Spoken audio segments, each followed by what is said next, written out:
CFJC TV and CFJCtoday.com Decision 2018 Candidate Profiles are brought to you by DW Page Wealth Management. Financial security with peace of mind.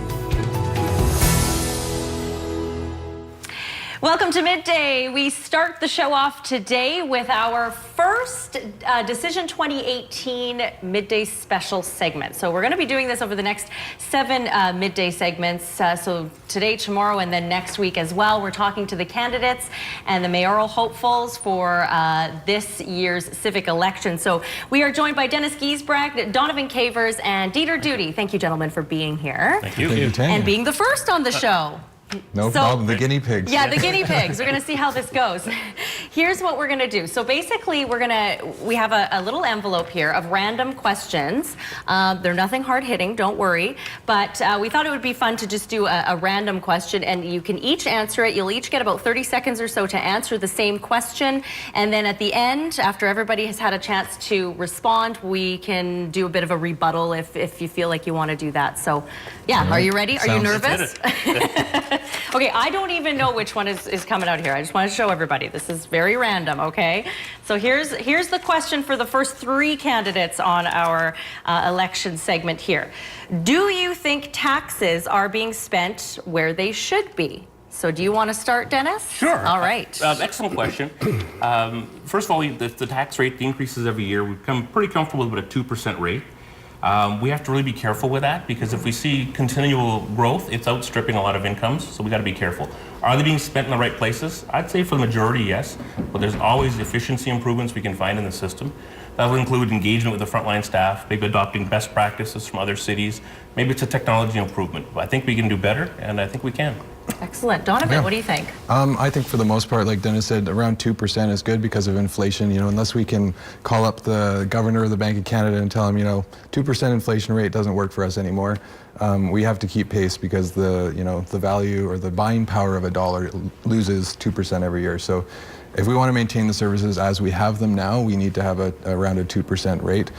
As far as where they're being spent, I think for the most part, they're being spent well. I'm a big proponent of diversifying our transportation system, so investing more in areas of the city that don't have proper accessible sidewalks with curb letdowns and that sort of thing. And investing maybe a bit more in transit. We have a huge TRU population, and we want to keep young people in our community. And you, Dieter? Well, for the most part, our taxes are being spent exactly where they should be, and that's maintaining the services that we already have. So unless people want to see a cut in services, they're likely going to see the same sort of tax rate for years to come. We do have studies on efficiencies with respect to certain areas to ensure that the tax dollars are being spent wisely. It's not necessarily always a case of how much is spent, it's whether it's spent in the right areas at the right time. Yeah, we have the RCMP, we have the fire departments, we have all our utilities, things like that need to be covered on a regular basis. So, as long as we need those services, those tax dollars are going to have to keep coming in. Do any of you disagree with each other on this topic? I'd like to clarify a little bit. With the 2% tax rate increase continually, I don't agree that that's where we need to set in stone. I think our target should always be 0. And if we can get closer to 0 with efficiency improvements, without a service cut, or with moving the money around to different departments, I think we should strive for that. Yeah, go for it, Donovan. I guess just as obviously, Dieter and I are both running for re-election, so we've been involved, so we have to stand on our record. And there was a report that and it's mostly staff's credit when efficiencies are found, because councillors aren't there every day. The mayor's there most days of the week, but we're there one day a week, and staff was able, through fleet reconfiguration of how we buy vehicles and purchase equipment, like whether that's snow removal trucks or garbage trucks, they were able to save a projected $1 million over, I think it was a 3-year span. So efficiencies are being found. There's always room for improvement, but I think that our staff has done quite a good job of that. Yeah, our staff continually look for ways to be more efficient tax-wise. It's a misconception that we just want to go out there and spend the public purse. Right. It's just not there, but we do realize that there is a cost of doing business, and those costs are going up. So as that increases, we unfortunately have to go to the pot that provides us with that money to pay for things, and that's generally tax dollars. The supplemental items, on the other hand, can come from different areas, like gas tax money or lotteries money, things like that, that we can go for those individual asks that we have out there. Is the 2.08% increase a reasonable rate? Well, nothing's reasonable, is it? I mean, you'd like to be at zero. It's just, is it practical to be at zero? Chances are it's not, given that you have inflation. So you have to be able to cover those costs. And it's not always 2.0. You know, my first year, the first budget that we did, we were below 2%. We've been a touch, we've been a touch over the 2%. The average happens to be 2%.